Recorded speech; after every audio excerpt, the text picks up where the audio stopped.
Have you bought a pair of glasses lately? Bet your eyes popped when you saw the price tag. If you don't go to places like Walmart or Costco, you could easily be spending hundreds and hundreds of dollars for a pair that cost $30 10 years ago. Talk about sticker shock. And it's not as though things have changed that much. They're still made of a couple of pieces of plastic or wire, some screws, and glass. Why should a pair of glasses cost more than an iPad? Well, one answer is because one company controls a big chunk of the business. The story will continue in a moment.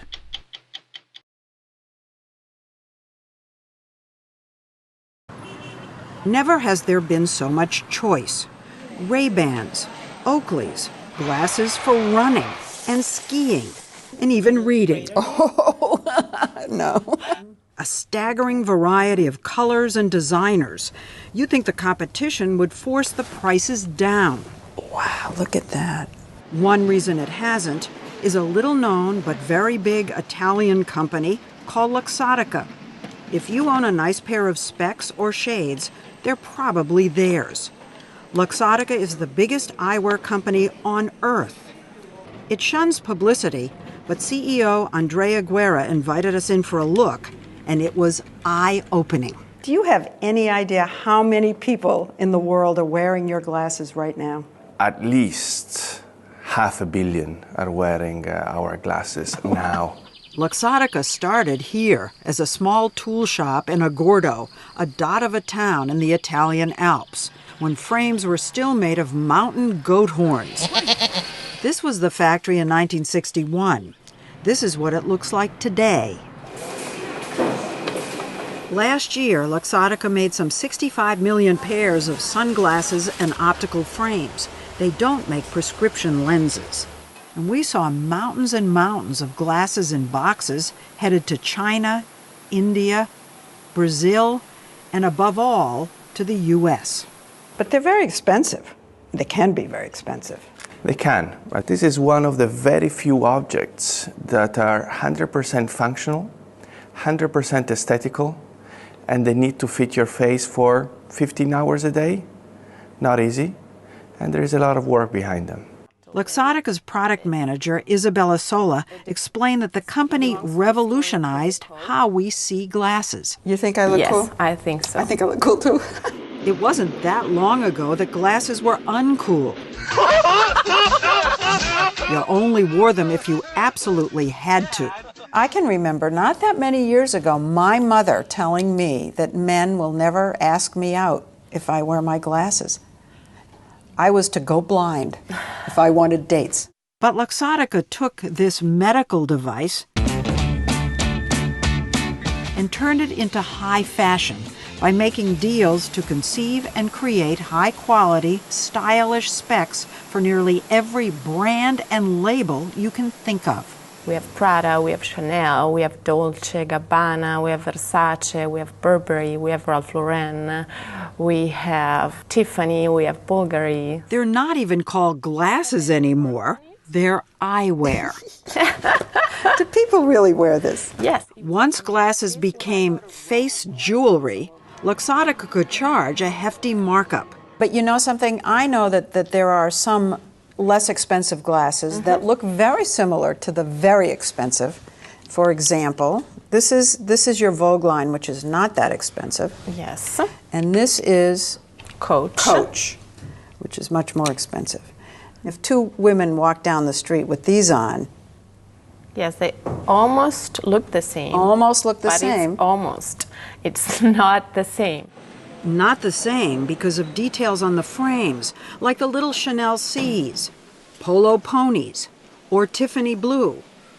Luxottica wouldn't tell us their markup, but glasses like these can sell for up to 20 times what they cost to make. And all the glasses are designed by Luxottica. So you design thousands of pairs of glasses. That's what I mean. We do, yes. Where does Tiffany come into it? Tiffany comes in at every stage, basically. The fashion houses send in sketches of their new collections as inspiration. And down on the factory floor, you can see the work that goes into differentiating the brands. Plain plastic temples go through a painting machine and come out Versace. stones are inserted one by one into the Dolce & Gabbana. And leather is carefully threaded for that Chanel bag look.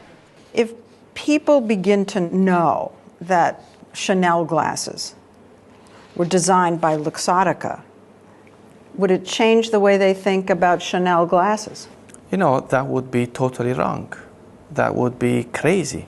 But why isn't the Luxottica name a brand name? Are you in any way hiding it? Hiding it? Yeah. Not at all. We're listed. Listed on the New York Stock Exchange, where Luxottica shares are soaring. The company raked in $8 billion last year, but their bestseller wasn't a fancy fashion house label. It was a brand they outright own, Ray-Ban.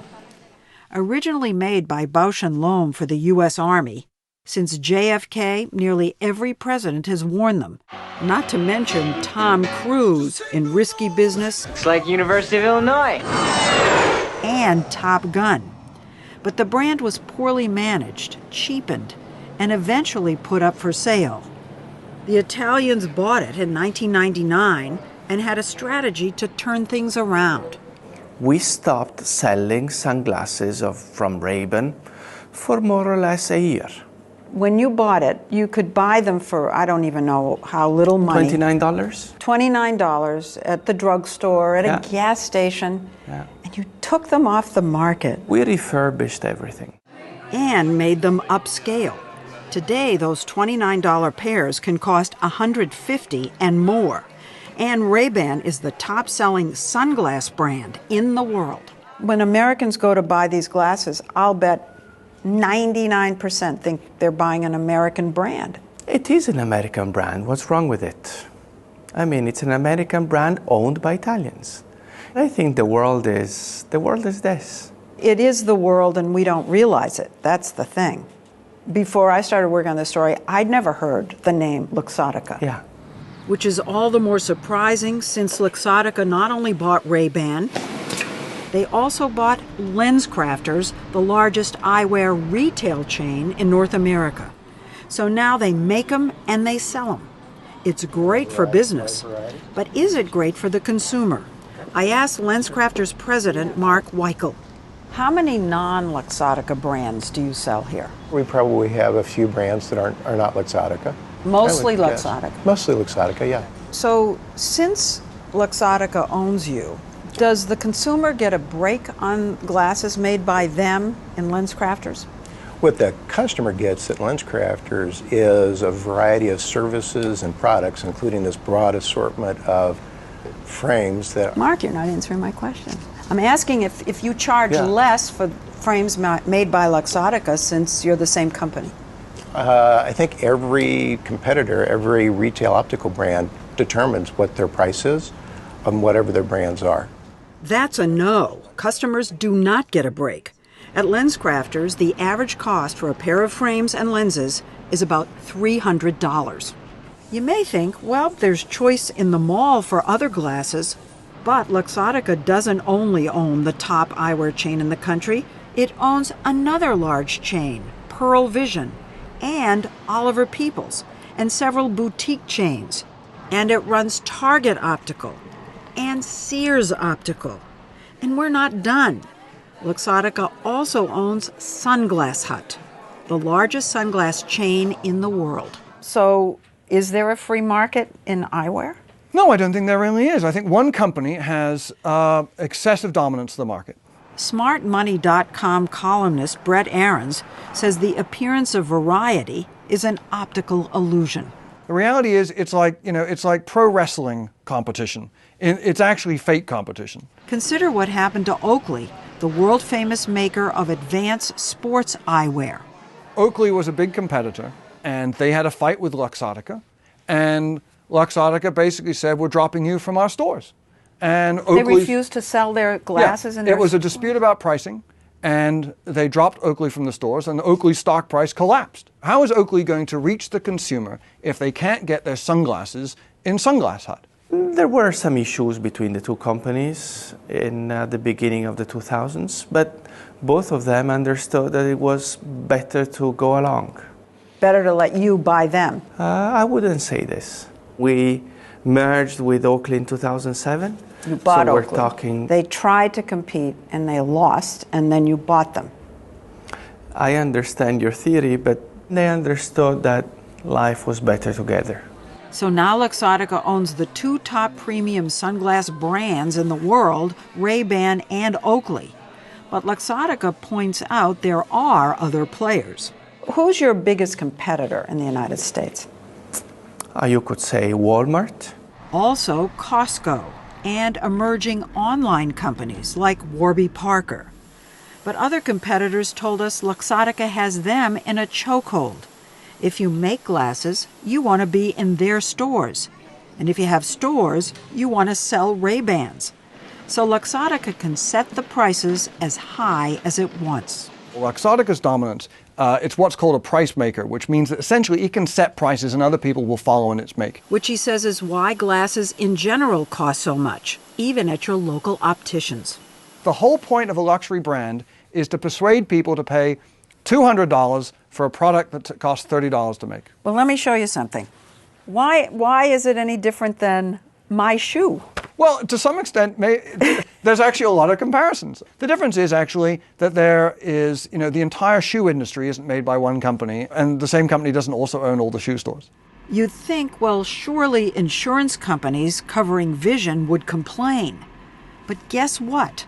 Luxottica also owns the nation's second largest vision care plan, iMed, covering eye exams and glasses. What don't you own? A lot of things. Not really. You seem to, really. Why not combine everything under one name? I think people love diversities. People love to have different brands. People love to have different experiences. It's an illusion of choice if you're all owned by the same company. I think this is totally wrong.